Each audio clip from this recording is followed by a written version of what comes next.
নমস্কাৰ আপোনালোক সকলোকে স্মাৰ্ট ইন আসামৰ নতুন এটা ভিডিঅ'লৈ স্বাগতম জনাইছোঁ। জিএনএম নাৰ্ছিঙৰ বৰ্তমান সময়ত অনলাইন এপ্লাই চলি আছে, কিন্তু বহুতৰে মনত বিভিন্ন ধৰণৰ ডাউট আছে। গতিকে এই ডাউটসমূহ আজি আমি ক্লিয়াৰ কৰিম যে কিমান মাৰ্কছ পালে এপ্লাই কৰিব পাৰিব, কিমান পাৰ্চেণ্টেজ লাগে একচুৱেলি, লগতে কিছুমানৰ গ্ৰেছ মাৰ্ক আছে, গ্ৰেছ মাৰ্ক থাকিলে আপোনালোকে এপ্লাই কৰিব পাৰিবনে নোৱাৰে, লগতে কিছুমানে ইংলিছত 39 পাইছে বা ফিজিক্স কেমেষ্ট্ৰি 39 পাইছে, কোনোবাই গ্ৰেছ পাইছে, কোনোবাই পলিটিকেল চায়েন্সত 39 পাইছে, তেনেকুৱা ধৰণৰ বহুত কুৱেশ্যন আহি আছে। গতিকে সকলোবিলাক ডাউট ক্লিয়াৰ কৰিম, ভিডিঅ'টো শেষলৈ চাই থাকিব।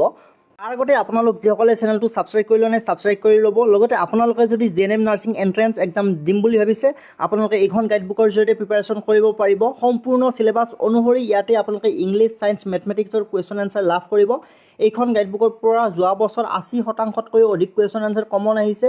গতিকে আপোনালোকে যদি জিএনএম এণ্ট্ৰেঞ্চ এক্সাম দিম বুলি ভাবিছে, নাযোৱাৰ সপোন মনত বান্ধি লৈছে, তেতিয়াহ'লে আপোনালোকে নিশ্চয় এইখন গাইডবুক এবাৰ প্ৰেক্টিছ কৰিব। পৰীক্ষাত যথেষ্টখিনি আপোনালোকে লাভান্বিত হ'ব পাৰিব। গতিকে যিসকলে এতিয়া ডাউনলোড কৰি লোৱা নাই ডাউনলোড কৰি ল'ব পাৰিব। লিংক এই ভিডিঅ'টোৰ তলত ডেছক্ৰিপশ্যন বক্সত দিয়া আছে, সেই লিংকত ক্লিক কৰি আপোনালোকে ডাউনলোড কৰি মোবাইলতে পঢ়িব পাৰিব। মনত ৰাখিব, এইখন কেৱল অসমীয়া মাধ্যমৰ শিক্ষাৰ্থীৰ কাৰণে গাইডবুক হয়, কাৰণ ইয়াত কুৱেশ্যন এনচাৰসমূহ আপোনালোকে সম্পূৰ্ণ অসমীয়াত লাভ কৰিব।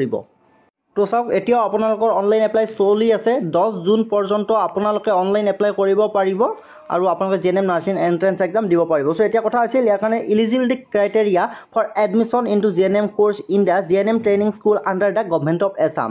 অৰ্থাৎ অসম চৰকাৰৰ আণ্ডাৰত যিসমূহ গভৰ্ণমেণ্ট জিএনএম ট্ৰেইনিং স্কুল আছে, কিছুমান প্ৰাইভেট ইনষ্টিটিউটো অসম চৰকাৰৰ আণ্ডাৰত আছে। গতিকে এই সকলোবিলাকৰ কাৰণে আপোনালোকে এণ্ট্ৰেঞ্চ এক্সাম দিব লাগিব। গতিকে আপোনালোকৰ ইয়াত মেইনলি ইলিজিবিলিটি ক্ৰাইটেৰিয়া অৰ্থাৎ আপোনালোকৰ 17 বছৰৰ হ'ব লাগিব 31 ডিচেম্বৰ 2024 তাৰিখলৈ। কিন্তু মেইন প্ৰব্লেমটো হৈছে আপোনালোকৰ যে কিমান পাৰ্চেণ্টেজ লাগিব। প্ৰথমতে আপোনালোকে চাব লাগিব, আপোনালোকে HS পাছ কৰিব লাগিব। আৰ্ট, ছায়েন্স, কমাৰ্চ, ভকেশ্যনেল কোনো ষ্ট্ৰীমৰ ধৰা বন্ধা নিয়ম নাই। যিকোনো ষ্ট্ৰীমৰ পৰা হ'লে আপোনালোকে HS যদি পাছ কৰিছে এপ্লাই কৰিব পাৰিব। কিন্তু আপোনালোকৰ পাৰ্চেণ্টেজ থাকিব লাগিব 40% থাকিব লাগিব জেনেৰেলসকলৰ কাৰণে। আৰু যিসকল OBC, MOBC, ST বিভিন্ন ধৰণৰ ৰিজাৰ্ভ কেটেগৰীত পৰে, আপোনালোকৰ 35% থাকিলে হ'ব।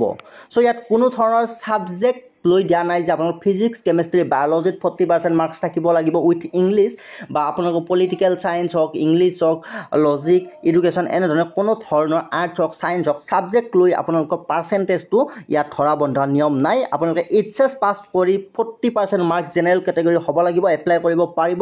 আনহাতে আপোনালোকে যদি ৰিজাৰ্ভ কেটেগৰীৰ হয়, তেতিয়াহ'লে 35% মাৰ্কছ আপোনালোকে পালে এপ্লাই কৰিব পাৰিব। চ' গতিকে ইয়াত আপোনালোকৰ এটা ডাউট ক্লিয়াৰ হ'ল যে ইয়াত গ্ৰেছ মাৰ্ক যদি পায়, কোনোবাই পাছ কৰিছে কথা নাই, কেৱল আপোনালোকৰ 40% মাৰ্কছ থাকিলেই হ'ল জেনেৰেলসকলৰ কাৰণে। গ্ৰেছ মাৰ্ক হওক, ইংলিছত 39 হওক, আপোনালোকৰ কোনো ধৰণৰ কথা নাই।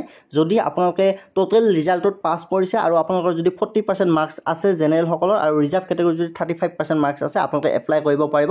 নিশ্চিন্ত মানে এপ্লাই কৰক আৰু এণ্ট্ৰেঞ্চ এক্সামটো খুব ভাল কৰিবলৈ চেষ্টা কৰক। আৰু আপোনালোকে জিএনএম এণ্ট্ৰেঞ্চ এক্সামৰ কাৰণে গভৰ্ণমেণ্ট নাৰ্ছিং ইনষ্টিটিউটত এটা ছিট লওক। ঠিক আছে, এইখিনিয়ে কথা। যদি কিবা ডাউট আছে আপোনালোকে আমাক কমেণ্টত জনাব পাৰে।